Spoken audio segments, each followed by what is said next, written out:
होता है कि अर्थ का मेजरमेंट। तो एक्चुअली जो हम ज्योमेट्री पढ़ते हैं कुछ स्टैंडर्ड सेट के बारे में पढ़ते हैं। जैसे हम लोग बात करेंगे पॉइंट के बारे में, किसके बारे में बात करेंगे? पॉइंट के बारे में। जैसे हम लोग बात करेंगे लाइन के बारे में, लाइन सेगमेंट के बारे में, रे के बारे में। इन यूक्लिड को हम लोग कहते हैं father of geometry, father of जो भी स्टेटमेंट जाएगा ये अपने आप ही प्रूफ है। जैसे a के बराबर b के बराबर c के बराबर होगा, a के इक्वल होगा, तो इसे true geometry a self event true statement जहां पे लिखे थ्रू आउट मैथमेटिक्स वहां पे हमें चेंज करेंगे specific geometry a self event true statement is है। तो अगर एक लाइन सेगमेंट ab ये बराबर है दूसरा लाइन सेगमेंट bc और ये बराबर है तीसरा लाइन सेगमेंट e f के, तो ये क्या कहेगा ab बराबर है e f।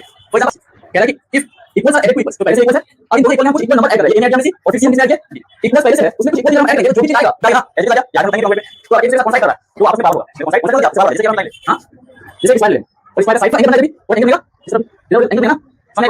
तो इस तरह से एंगल बन रहा है इन दो।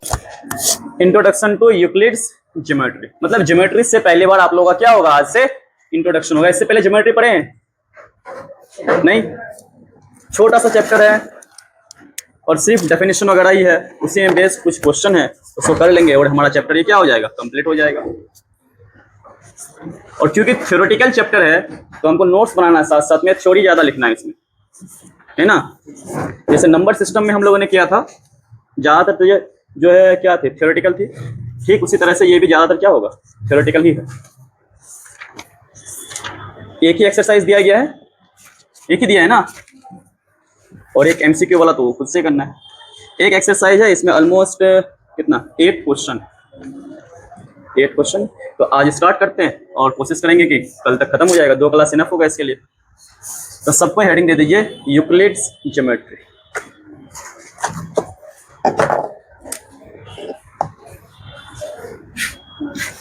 तो हेडिंग क्या दे देंगे हम लोग, यूक्लिड्स ज्योमेट्री।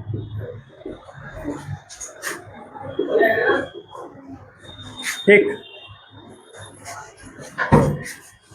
तो कह रहा है कि इंट्रोडक्शन टू यूक्लिड ज्योमेट्री और चैप्टर का नाम क्या है, यूक्लिड्स ज्योमेट्री। कुछ बेसिक चीजें इसमें हम लोगों को सीखनी है बस, और कुछ नहीं, जो आप लोगों को पहले से भी आता ही होगा उसी चीज को सीखना है ना। 5, 6 में भी सीखे होंगे इनडायरेक्टली, यूक्लिड का नाम नहीं देखे और यहाँ पे यूक्लिड के नाम से हम लोग इन सारी चीजों को सीखेंगे। तो जैसे जैसे बताते जा रहे हैं साथ साथ में वैसे वैसे आप लोग क्या कर जाइए, नोट डाउन करते जाइए, है ना।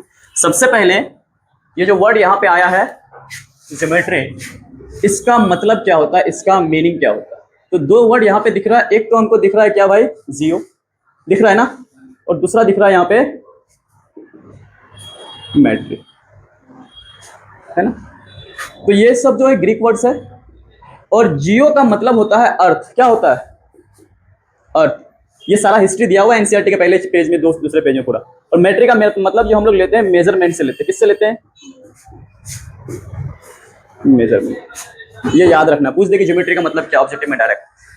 तो मतलब ये है कि अर्थ का मेजरमेंट। तो ये सारा चीज शुरू कहां से हुआ भाई, तो आज से बहुत दिन पहले, लगभग आज से अगर आप चले जाइएगा तो ऑलमोस्ट 200-300 बीसी के टाइम की बात है। मतलब आज से 2300-2400 साल पहले की बात है।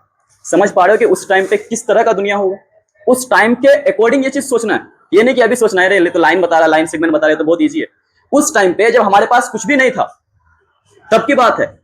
तब जो है यूक्लिड एक मैथमेटिक्स के टीचर थे, उन्होंने सारे चीज को अरेंज किया एक वे में। उससे पहले भी साइंटिस्ट थे, थेल्स नाम से सुने होंगे तुम लोग, है ना, क्लास 10th में पढ़ाएंगे, थेल्स थ्योरम होता है। तो आज से इतने सालों पहले, इतने वर्ष पहले की बात है, एक मैथमेटिक्स के टीचर थे, उन्होंने सारे चीज को एक वे में अरेंज किया, एक पार्टिकुलर, एक रेगुलर वे में अरेंज किया कुछ चीजों को।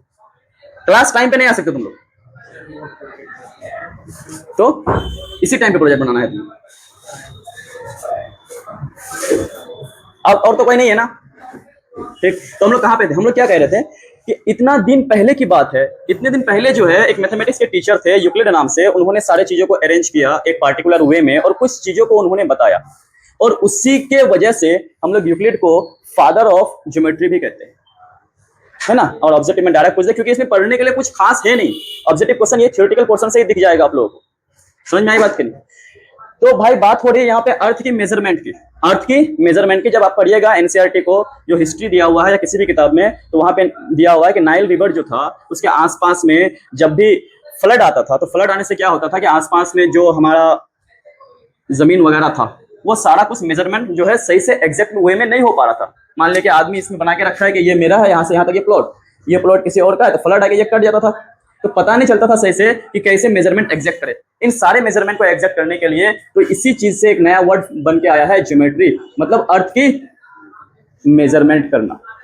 मेजरमेंट के लिए कुछ बेसिक चीजें हमको पहले से क्या है चाहिए, और उन्हीं बेसिक चीजों को डिफाइन करता है, उन्हीं बेसिक चीजों को, क्योंकि उससे पहले जब कुछ नहीं था, फॉर एग्जाम्पल देखो ध्यान से सुनते जाओ बस इस चैप्टर में, उससे पहले जब हमारे पास कुछ नहीं था, अगर हम आपसे बोल दे कि ए बी के बराबर है और बी सी के बराबर है, तो यहां से इंट्यूटिवली भी हम सोच सकते हैं कि ए किसके बराबर होगा, सी के बराबर। ये प्रूफ नहीं करना है, और जहां प्रूफ नहीं करना है इसी को कहते हैं हम लोग यूक्लिड की ज्योमेट्री में ज्यादा चीजें यही पढ़ना है जिसमें प्रूफ हमको नहीं करना है, जो इंट्यूटिवली जो है हमारा क्या है प्रूफ है। इसी दो चीज को हम लोग बोलते हैं, या तो इसको हम लोग बोलेंगे एक्सियम्स जिसको प्रूफ नहीं चाहिए, जो सही है यूनिवर्सली ट्रूथ है, और या तो बोलेंगे इसको क्या हम लोग पोस्टुलेट। तो कुछ एक्सियम्स हमको याद रखना है और कुछ पोस्टुलेट इसको हमको क्या करना है याद रखना। तो ज्योमेट्री में जो हम लोग पढ़ते हैं इसका तो लिटरल मीनिंग ये होता है कि अर्थ का मेजरमेंट। तो एक्चुअल में जो हम लोग ज्योमेट्री में पढ़ते हैं कुछ स्टैंडर्ड शेप के बारे में पढ़ते हैं, जैसे कि हम लोग बात करेंगे पॉइंट के बारे में। किसके बारे में बात करेंगे, पॉइंट के बारे में। जैसे हम लोग बात करेंगे लाइन के बारे में, लाइन सेगमेंट के बारे में, रे के बारे में, इन सारी चीजों के बारे में बात करेंगे। जैसे कुछ शेप एंड साइज के बारे में बात करेंगे, तो ये सारा चीज को हम लोग क्या बोलते हैं ज्योमेट्री। तो मैथमेटिक्स की एक ऐसी ब्रांच जिसमें कुछ स्टैंडर्ड शेप एंड साइज की बात होती है, उसी को हम लोग क्या बोलते हैं ज्योमेट्री बोलते हैं। लेकिन क्योंकि यहां से स्टार्ट हो रहा है तो हमको बेसिक चीजों की बात करनी है, पॉइंट के बारे में बात करनी है, लाइन के बारे में बात करनी है, रेस के बारे में बात करनी है, इन सारी चीजों को हम लोग को डिफाइन करनी है। तो ये पहली बार जिन्होंने कोशिश किया पढ़ाने का, जिन्होंने मतलब कोशिश किया बताने का कि ये सारा चीज एक अरेंज वे में हो सकता है, वो कौन थे, यूक्लिड। और यूक्लिड को इसीलिए क्या कहा जाता है, फादर ऑफ ज्योमेट्री भी कहा जाता है। ये पॉइंट भी हम लोग को क्या करना है, याद रखना। तो सबसे पहले तो हेडिंग देंगे क्या, ज्योमेट्री। यूक्लिड ज्योमेट्री दे दिए, उसके नीचे दे दीजिए क्या, ज्योमेट्री, और ज्योमेट्री का मीनिंग क्या होता है।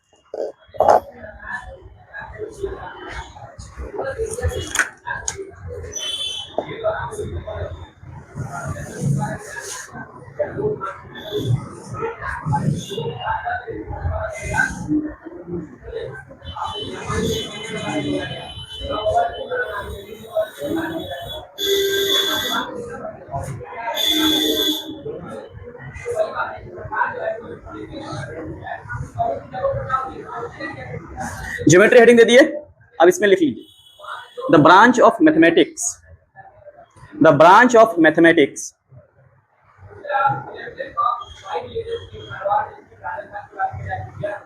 The branch of mathematics. ये थ्योरेटिकल चैप्टर है, बस थ्योरी पढ़ना है। The branch of mathematics which deals with DEALS, deals with मतलब जिसमें हम लोग डील करते हैं, जिसमें which deals with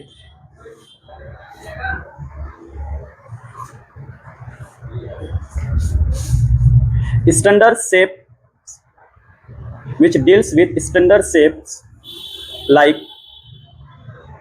which deals with standard shapes like rectangle, square, line, which deals with standard shapes like, और भी कई सारा शेप है हमारे पास, क्यूब, क्यूबॉइड, सुना है ना, सिलेंडर। इन सारे चीजों के साथ जो डील करता है, इन सारे चीजों की स्टडी जिस ब्रांच में हम लोग करते हैं, है ना, कि ये क्या होता है, इसमें क्या क्या जो है प्रॉपर्टीज होता है। फॉर एग्जांपल सिलेंडर कैसे होता है, सिलेंडर की प्रॉपर्टीज क्या है, स्क्वायर क्या है, स्क्वायर की प्रॉपर्टीज क्या है, कब स्क्वायर कहेंगे, कब रेक्टेंगल कहेंगे, इन सारी चीजों के बारे में जो स्टडी किया जाता है उसी को क्या कहा जाता है, ज्योमेट्री। मैथ्स के जिस ब्रांच में इसकी स्टडी करते हैं उसी को हम लोग क्या बोलते हैं, ज्योमेट्री। क्लियर है, कोई दिक्कत इज नॉट, क्या लिखे, which deals with standard shapes like this is known as geometry. और इसका ज्योमेट्री का जो लिटरल मीनिंग है वो भी आपको लिख लेना है, इसका लिटरल मीनिंग उसके नीचे आप लोग लिख लेंगे, और यहीं से हम लोग स्टार्ट करते जाएंगे। ज्योमेट्री का जो लिटरल मीनिंग है,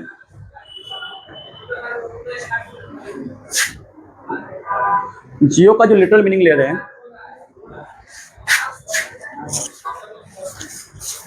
उसके नीचे लिखेंगे जियो का जो लिटरल मीनिंग क्या लिए थे हम लोग इससे, अर्थ। और जो मैट्री है,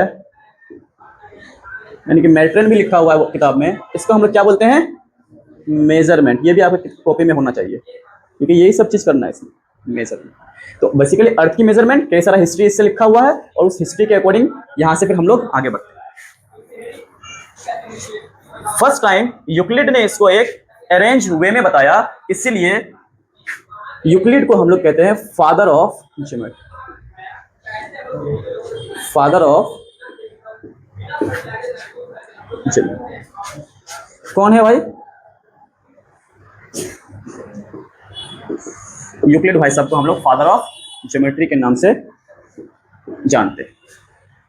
और यूक्लिड की जो ज्योमेट्री है ये 2 डायमेंशनल ज्योमेट्री को दिया, जिसको हम लोग यूक्लिडियन ज्योमेट्री के नाम से भी जानते हैं। ये सब ऐसे ही याद रखना, कोई ज्यादातर लिखना नहीं है इसमें। यूक्लिडियन ज्योमेट्री है ना। एक्सियम्स एंड पोस्टुलेट्स एंड एक वर्ड और सुना होगा आप लोगों ने, जिसको थ्योरम भी बोलते हैं हम लोग। थ्योरम सुना है ना मैथ्स में कि थ्योरम होता है कुछ, तो उसके बारे में थोड़ा सा हम लोग डिस्कस कर लेंगे।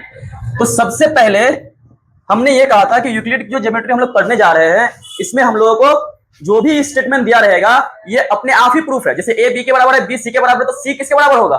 ए के इक्वल होगा। कोई दिक्कत किसी को? तो ये अपने आप ही प्रूफ है। इस स्टेटमेंट के लिए हमको प्री रिक्वायरमेंट कोई प्रूफ नहीं चाहिए, या फिर कोई भी ऐसा स्टेटमेंट जो यूनिवर्सली ऐसे ही ट्रुथ हो, उसके लिए हमको प्री रिक्वायरमेंट कोई हम उसको प्रूफ नहीं कर सकते मैथमेटिकली, उसको हम लोग एक्सियम्स बोल देते हैं। उसको हम लोग क्या बोल देते हैं?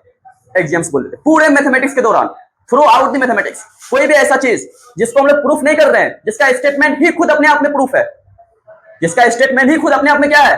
प्रूफ है, थ्रू आउट द मैथमेटिक्स, उसको हम लोग क्या बोलते हैं? एक्सियम्स। बात समझ पा रहे कि नहीं?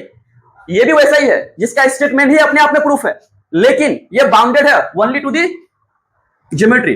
ये केवल और केवल ज्योमेट्री के लिए। अभी सब कुछ देखेंगे हम लोग, एग्जांपल से ज्यादा समझ आएगा। समझ में आई बात कि नहीं? ये केवल और केवल किसके लिए?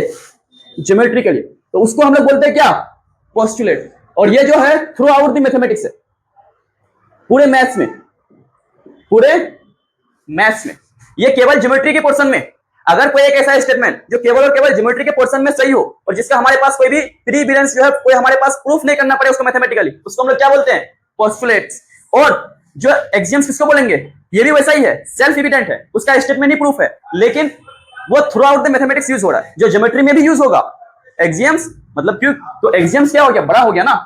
ये मेंसुरेशन में भी यूज हो सकता है, ये ज्योमेट्री में भी यूज हो सकता है, ये ट्रिगोनोमेट्री में भी यूज हो सकता है, ये अलजेब्रा में भी यूज हो सकता है, लेकिन ये केवल और केवल किसमें? ज्योमेट्री में। लेकिन आजकल हम लोग इन दोनों में फर्क नहीं करते, दोनों का मतलब हम लोग ऑलमोस्ट सेम ले लेते हैं। एक्सियम्स भी इसको बोल देते हैं, इसको पोस्टुलेट्स भी बोल देते हैं, लेकिन एग्जैक्ट अगर मीनिंग देखा जाए तो एक्सियम्स का मतलब अगर थ्रू आउट द मैथमेटिक्स वो स्टेटमेंट सही रहा तो और यूज हो रहा है तो वो क्या हो जाएगा? एक्सियम्स। और केवल ज्योमेट्री की बात किया जाए तो वो क्या हो जाएगा? पोस्टुलेट। लेकिन दोनों में कॉमन क्या है? दोनों के लिए हमको प्रूफ की कोई भी रिक्वायरमेंट नहीं है, उसका स्टेटमेंट ही क्या है? प्रूफ है। क्या ये दोनों बात सबको समझ आई? कोई दिक्कत? बस यही स्टेटमेंट हम लोगों को फिर लिखना भी है, एक्सियम्स में लिखिए और फिर पोस्टुलेट का पोस्टुलेट में लिखेंगे। अभी एक्सियम्स में लिखिए पहले।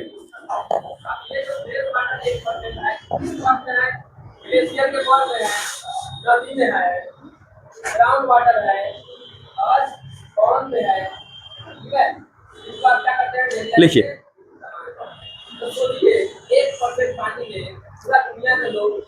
a self-evident true statement, a self-evident true statement, खुद ही एविडेंट है वो अपने आप में। a self-evident true statement used throughout the mathematics which does not require any proof, used throughout the mathematics, use थोड़ा सा फास्ट लिखेंगे ताकि कम टाइम में हम लोग इसको खत्म कर लें। which does not requires any proof, axioms is a statement, है ना, थ्रू आउट द मैथमेटिक्स। यहां तक लिखे सब कोई? पूरे मैथमेटिक्स में through out the mathematics which does not require any mathematical proof, which does not require any mathematical proof is known as axioms, is known as axioms।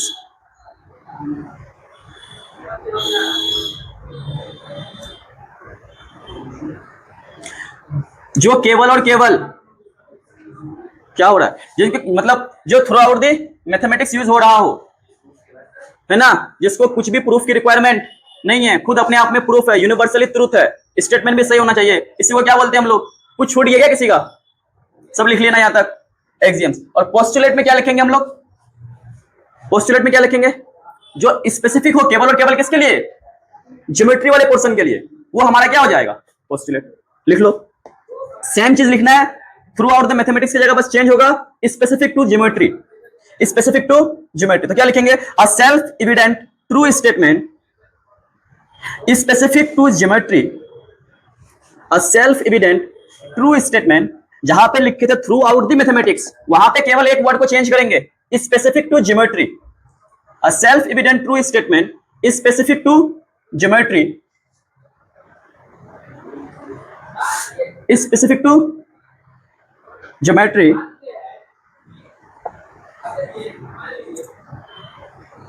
which does not require any mathematical proof, which does not require any mathematical proof.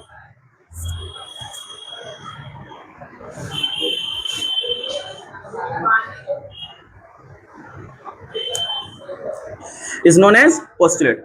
मतलब axioms और postulate एक ही चीज है, जिसमें वो statement अपने आप में एविडेंट है, वो स्टेटमेंट ट्रू है और अपने आप में एविडेंट है, उसको एविडेंट की, उसको प्रूफ की कोई जरूरत नहीं है। इसी को हम लोग एक्सियम्स भी बोलते हैं और इसी को हम लोग पोस्टुलेट्स भी बोलते हैं। लेकिन अगर हम लोग थ्रू आउट द मैथमेटिक्स की बात करें तो वो एक्सियम्स यूज हो जाता है, और केवल ज्योमेट्री के पोर्शन में बात करें तो क्या हो जाता है? वो पोस्टुलेट हो जाता है। क्या ये बात सबको समझ में आ रही है? तो अगर हम यहाँ पे कुछ एक्सियम्स आपको लिखाएंगे तो वो कहीं भी काम आ सकता है पूरे मैथ्स में। ज्योमेट्री में तो आएगा ही, ज्योमेट्री में तो आएगा ही, लेकिन वो आगे मैथ्स में भी यूज होगा। लेकिन जिसको हम लोग पार्टिकुलरली पोस्टुलेट्स बोलेंगे तो पार्टिकुलर ज्योमेट्री के पोर्शन में ही यूज होगा। क्या ये बात सबको समझ आई? नहीं। तो यूक्लिड ने 7 एक्सियम्स दिए हैं, 7 एक्सियम्स पढ़ने हैं और 5 पोस्टुलेट्स। तो 1 by 1 सबसे पहले 7 एक्सियम्स पढ़ेंगे, फिर 1 by 1 5 पोस्टुलेट्स लिखेंगे और सबका मीनिंग को समझेंगे, एंड देन हम लोग एक्सरसाइज का क्वेश्चन करने के लिए तैयार हो जाएंगे। समझ में आई बात की नहीं? तो नेक्स्ट हेडिंग होगा यूक्लिड्स एक्सियम्स, और सबको लिखेंगे और सबको क्या करेंगे? समझेंगे।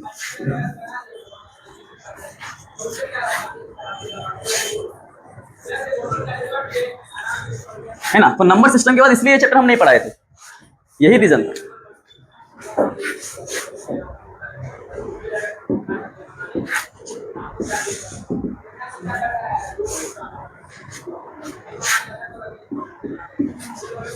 तो 1 by 1 एग्जाम्स लिखते जाना है, समझते जाना है। अब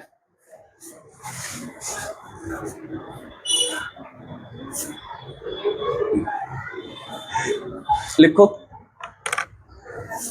पहला, फर्स्ट, सब यहां पे लिख लेना, हेडिंग दे दी यूक्लिड एग्जाम्स।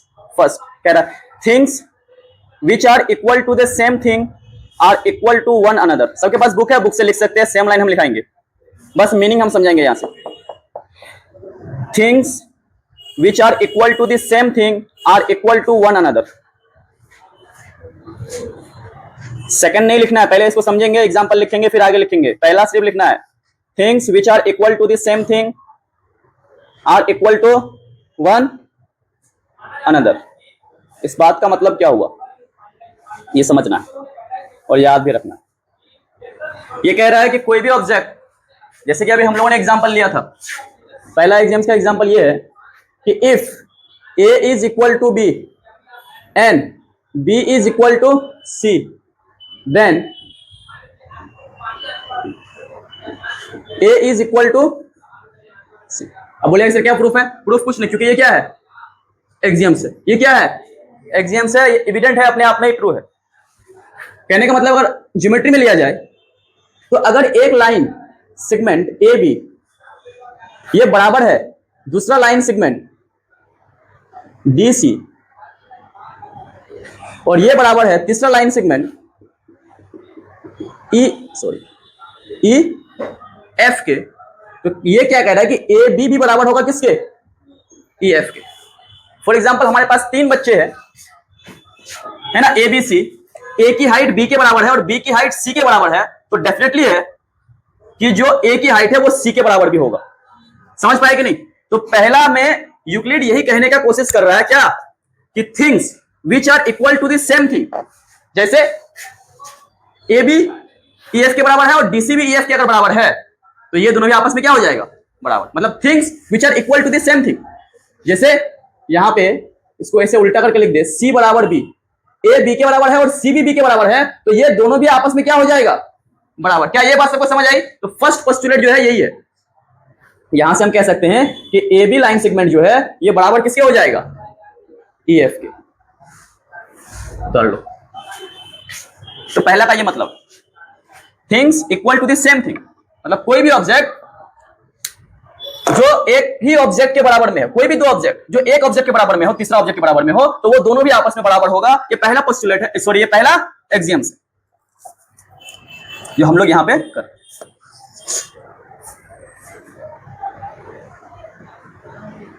जल्दी जल्दी करो ना, कल तक खत्म कर देंगे ना इसको। हाँ आज ही खत्म कर दे। सेकंड लिखो फास्ट। ये पहले वाले पहला समझ आया कि नहीं सबको क्या कहना चाह रहा है? आपको लिखने के लिए भी आ सकता है ना, कि दो एक्सियम्स लिखिए और मतलब समझाइए। सेकंड लिख लीजिए, कह रहा है क्या, if two equals are added, to equals, तो if equals are added to equals the wholes are equal. इसका मतलब क्या हुआ हम समझा रहे हैं, पहले आप लोग लिख लीजिए। If equals are added to equals the wholes are equal, the holes are equal।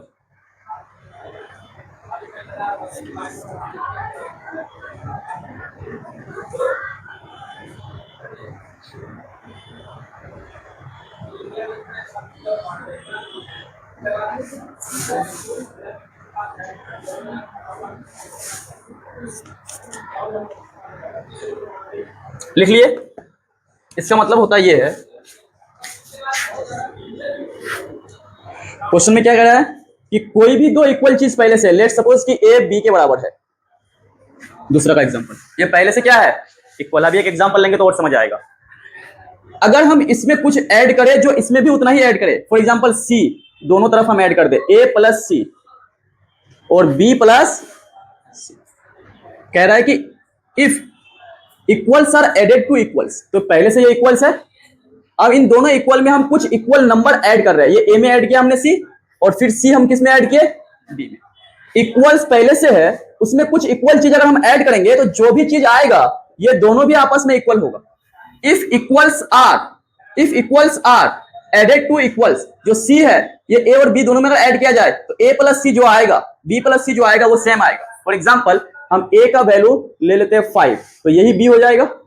सी का वैल्यू हम ले लेते हैं 2, तो 5 में अगर हम 2 ऐड कर दे ए में, ए का भी क्या है, ये ए है और ये क्या है, तो कितना आ जाएगा भाई, और बी प्लस सी, तो बी तो अभी 5 है क्योंकि पहले से इक्वल है ना।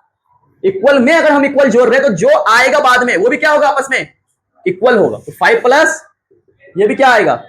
इस लाइन का मतलब ये हुआ, तो लिख लो जैसे लिखना है ना।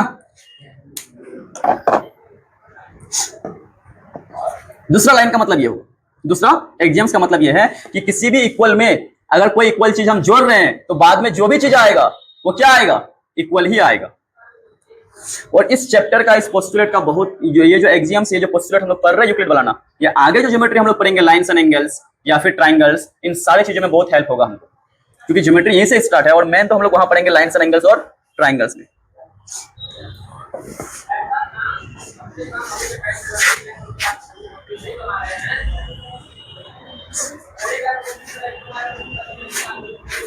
क्या बात समझ आ रही है सबको? अब तक 2 ही हो रहा, फास्ट लिखो। इसमें 7 लिखना है, उसमें 5 लिखना है, फिर क्वेश्चन भी करना है। नेक्स्ट लिखिए, if equals are subtracted from equals the remainders are equal. If equals are subtracted from equals the remainders are equal. If equals are subtracted from equals, the remainders are equal. If equals are subtracted from equal, the remainders are equal. ये भी वही बात हो गई। If a equal to b और let's say c कोई number है, अगर हम a से c माइनस कर दे और b से भी क्या कर दे, c माइनस कर दे, तो जो भी रिमाइंडर, जो भी बचेगा, ये आपस में क्या होगा, इक्वल होगा। इसमें क्या कर रहे थे, ऐड कर रहे थे, तो जो होल आ रहा था वो भी इक्वल था। इसमें माइनस करने पर जो रिमाइंडर आ रहा है ये भी क्या है, इक्वल। समझ में आई बात कि नहीं? जैसे वही एग्जांपल ले ले, ये क्या है 5 और ये क्या है 2, तो यहां हम लिख सकते हैं 5 माइनस 2, ये बराबर होगा 5 माइनस मजा आ रहा है ऐसा? ये सब चैप्टर में ऐसे ही पढ़ना है।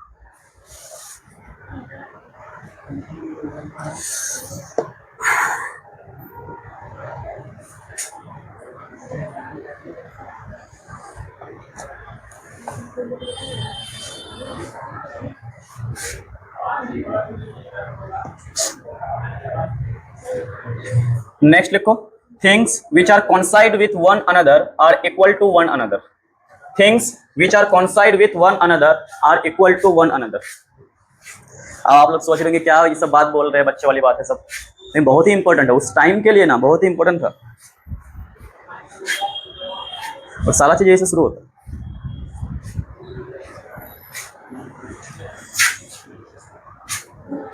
समझ पा रहे हो क्या कह रहा है?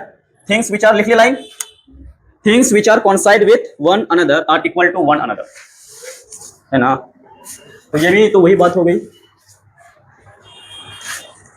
Things which are coincide to one another are equal to one. Coincide का मतलब क्या? जो एज इट इज एक दूसरे पे आ जाए। जैसे मेरा दोनों हाथ एक दूसरे पे आ गया ना, एज इट इज आ गया, या आगे हम लोग पढ़ेंगे भी कॉन्ग्रुएंट में। तो अगर एक दूसरे के साथ कॉन्साइड कर रहा है तो वो आपस में बराबर होगा। नहीं तो कॉन्साइड का मतलब क्या? जैसे बराबर आ जाए। जैसे कि अगर हम एक लाइन ले, हाँ, जैसे एक स्क्वायर ले ले हम, और स्क्वायर का साइड 5 सेंटीमीटर, और दूसरा स्क्वायर भी ले ले, इसके साइड भी कितना, इसको इसके ऊपर रखेंगे तो कॉन्साइड कर जाएगा कि नहीं? तो ये दोनों भी आपस में क्या होगा? इक्वल होगा। जैसे एक लाइन ले ले, यहाँ से यहाँ लाइन सेगमेंट ले ले 2 सेंटीमीटर का, और एक लाइन सेगमेंट ले ले कितना, इसको इसके ऊपर रखेंगे तो कॉन्साइड कर जाएगा। तो कह रहा है कि जो भी ऑब्जेक्ट एक दूसरे के ऊपर अगर कॉन्साइड कर जाए तो वो आपस में क्या होता है? इक्वल होता है। बस इतनी ही बात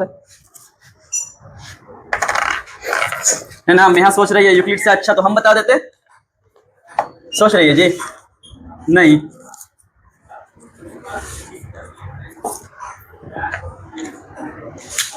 things which are coincide with one another are equal to one another. जो भी थिंग्स एक दूसरे के साथ कॉन्साइड करेगा वो दूसरे के क्या होगा? इक्वल होगा। जल्दी जल्दी लिखो ना यार।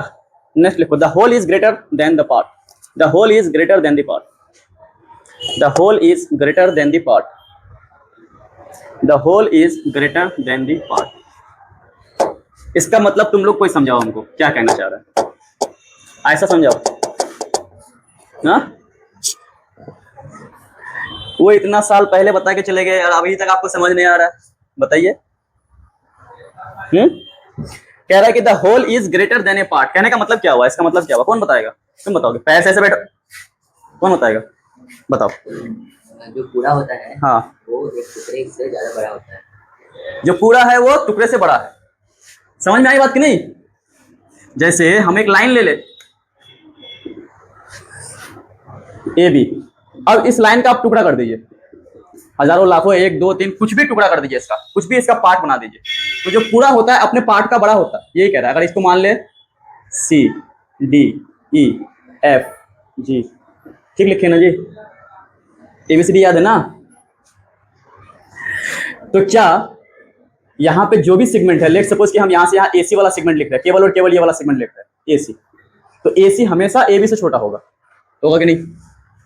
हम ये वाला पार्ट लिख रहे हैं ए ई, ये भी हमेशा ए बी से छोटा होगा। हम कोई भी पार्ट लिखे वो ए बी से छोटा होगा कि नहीं? क्या ये बात सबको समझ आ रही है?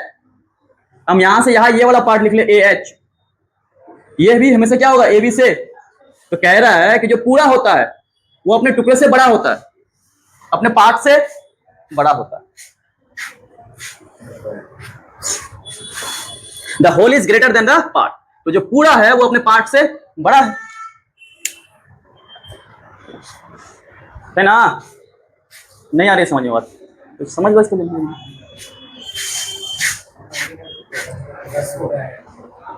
पूरा टाइम तो इसी में खत्म कर दिया तुम लोग, लगता है और भी 2 क्लास लगेगा। नेक्स्ट लिखिए, things which are double of the same thing are equal to one another. Things which are double of the same thing are equal to one another. Things which are double of the same thing are equal to one another. Things which are double of the same thing are equal to one another. Things which are double of the same thing are equal to one another. Things which are double of the same thing are equal to one another. Clear है? बात भी समझ में आ गई होगी सबको कि नहीं? कह रहा है कि कोई भी ऑब्जेक्ट जो किसी सेम ऑब्जेक्ट का डबल हो, जैसे हमारे पास एक ऑब्जेक्ट है ए, है ना, और एक मान लेते हैं लेट सपोज कि सी, और एक मान लेते हैं क्या बी। अगर ए सी का डबल हो तो 2c होगा कि नहीं, और बी भी सी का ही डबल हो तो ये भी क्या होगा 2c। तो कह रहा है कि ए और बी भी आपस में बराबर होगा, ए और बी भी आपस में क्या होगा। पोस्टुलेट को समझिए फिर से, कह रहा है कि things which are double of the same thing, things मतलब ए मतलब बी, तो things which are double of the same thing मतलब सी का ही ये भी डबल है और सी का ही ये भी डबल है, किसी सेम थिंग का डबल हो तो ये दोनों भी आपस में क्या होगा, इक्वल होगा। बस इतनी सी बात है, लिख लो। जो किसी सेम थिंग का डबल हो तो आपस में क्या होगा, इक्वल होगा। अतुल क्या सोच रहा है यूक्लिड से मिलने का, काहे दे दिया है चैप्टर। तुम लोग बताओ, ये अगर उस टाइम पे पढ़ाया जाता तो पढ़ते के भाग जाते ना छोड़ के।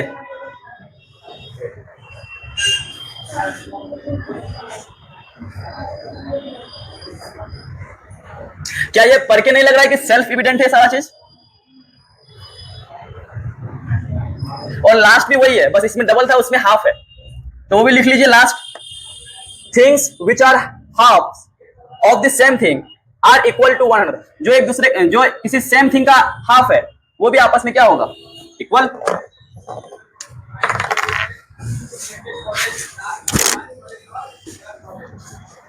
है ना, ये सब पढ़ाने में उतना मजा नहीं आता लेकिन पढ़ना तो पड़ेगा ही। कह रहा है क्या, जो हाफ है, जैसे फॉर एग्जांपल ए किसी सेम थिंग का, वो सेम थिंग सी मान लेते हैं हम, सी का हाफ है, बी भी सी का हाफ होगा, तो ए और बी भी क्या होगा आपस में बराबर। इसमें क्या था, सेम थिंग का डबल, इसमें सेम थिंग का हाफ, तो आपस में क्या होगा, इक्वल। तो these are the 7 axioms of Euclid's, और इन सातों एक्सियम्स को हमको याद रखना है और सबका मीनिंग भी हमको जो हमने बताया अभी वो समझ के रखना है ताकि आगे यूज होगा इसका। और हो सके कि एग्जाम में अगर पूछ दे कि कौन सा एक्सियम्स है यूक्लिड का नहीं है, उसकी वजह से भी आपको ये सातों याद रखना है ना। वहां तो खोल के नहीं देखेंगे किताब। क्या ये बात सबको समझ आ रही है? साथ साथ में हम लोग पोस्टुलेट भी लिख लेते हैं, साथ साथ में क्या लिख ले, पोस्टुलेट्स। यूक्लिड्स 5 पोस्टुलेट्स और यूक्लिड्स पोस्टुलेट्स। एक्सियम्स तो हमने लिख लिया, अब पोस्टुलेट्स भी लिख लिया जाए।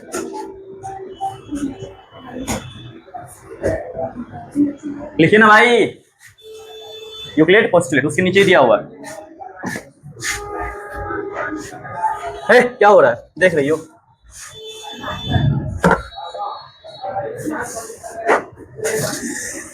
हाँ, पहला पोस्टुलेट लिखिए, अ straight line may be drawn from any one point two any other point.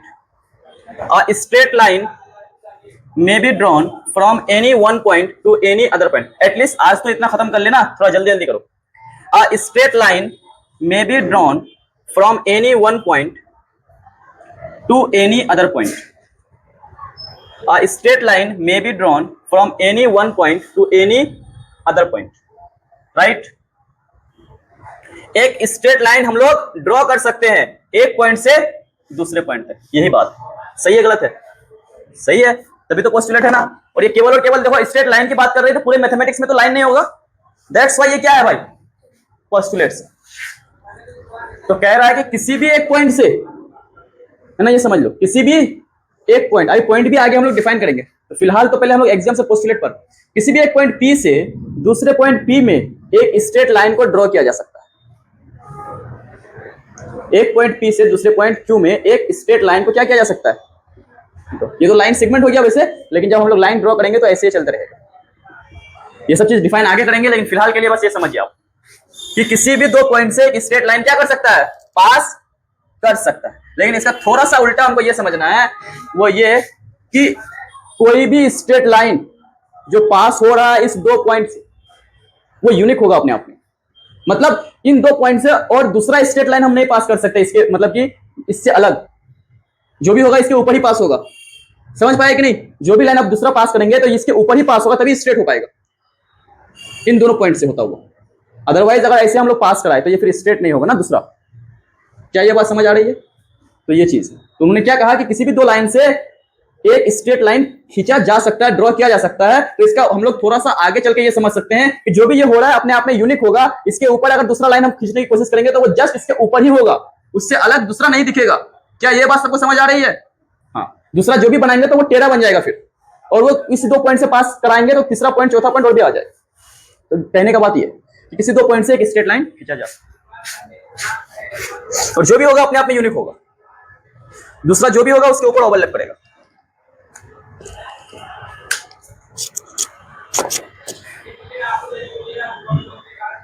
क्या ये बात समझ गए? दूसरी पोस्टुलेट कह रहा है a terminated line can be produce indefinitely. दूसरा पोस्टुलेट लिखो, a terminated line can be produce indefinitely. A terminated line can be produce इनडेफिनिटली।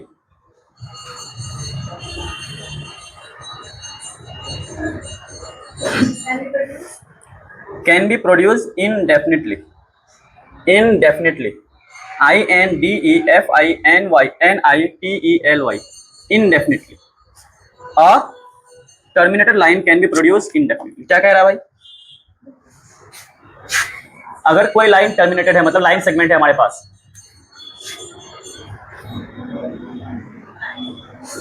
A B, तो कह रहा है कि इसको हम लोग इनफाइनाइट तक बढ़ा सकते हैं इधर भी, और इनफाइनाइट तक बढ़ा सकते हैं इधर भी। कर सकते हैं कि नहीं? वही कह रहा है कि अ टर्मिनेटेड लाइन और line segment can be produced indefinitely, दोनों ही तरफ।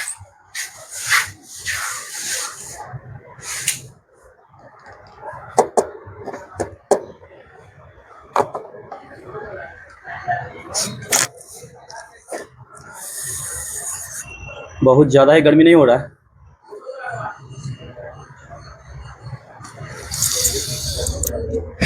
हाँ, एसी लगवा दे, छुट्टी करवा दे। कौन बोल रहा है? अतुल।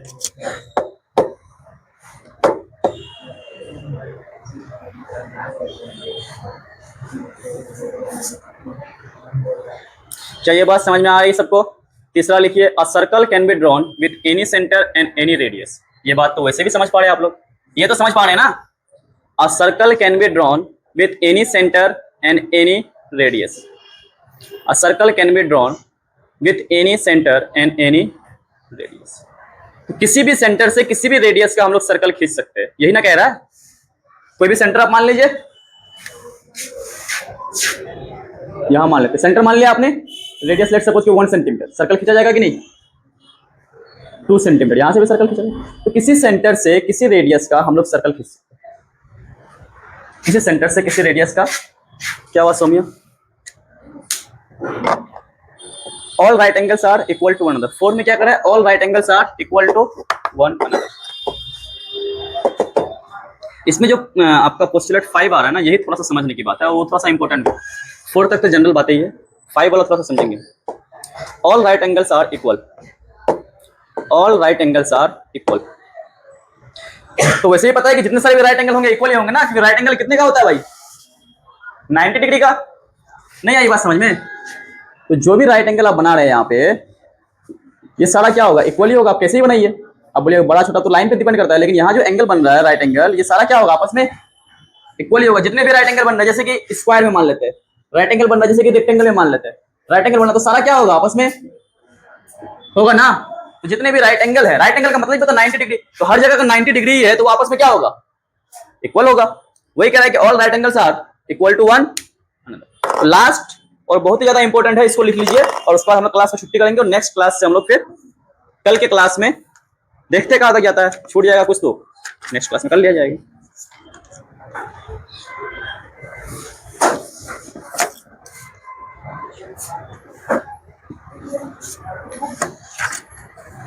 लास्ट वाला लिख लीजिए, क्या कह रहा है? If a straight line following on two straight line makes the interior angle on the same side of it taken together less than 2 right angles, then the two straight line if produced indefinitely meet on that side on which the sum of the angles is less than 2 right angles। कुछ भी समझ में नहीं आ रहा? उतार लीजिए, सबके पास बुक है ना? उतार रहे हैं या फिर हम बोले? उतार लीजिए वहां तक, उसके बाद इसको कैसे समझना है वो हम समझा दे रहे हैं। है सिंपल। लेकिन चूंकि थोड़ा सा लैंग्वेज बहुत ज्यादा ही घुमा हुआ है इसमें। If a straight line falling on two straight line makes the interior angle on the same side of it taken together less than two right angles, then the two straight lines, if produced indefinitely, meet on that side on which the sum of the angles is less than two right angles. बहुत ही लंबा है लेकिन बहुत ही simple सा है।